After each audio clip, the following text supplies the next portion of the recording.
J'ai voulu continuer à garder mon pseudo pour vraiment faire une scission entre mon travail et entre qui j'étais, parce que je trouvais ça important de mettre des barrières, parce que pendant des années, j'en ai pas mis. Et en fait, tout ce que je me prenais dans la gueule, je le prenais en tant que mari, et c'est ça qui me faisait le plus souffrir.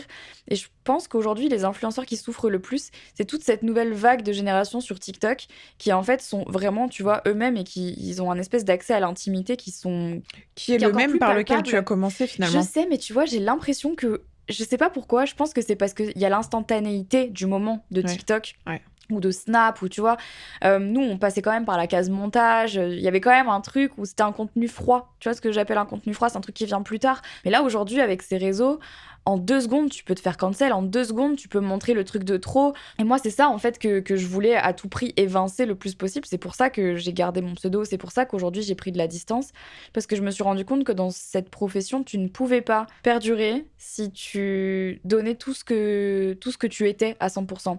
Ce qui est vraiment paradoxal, parce que tu as aussi des gens qui t'en veulent énormément quand du coup tu n'es pas toi. Tu vois, les gens ils veulent du vrai, ils veulent que tu sois toi, ils veulent que tu montes ta vraie personnalité, que tu mentes pas à la caméra.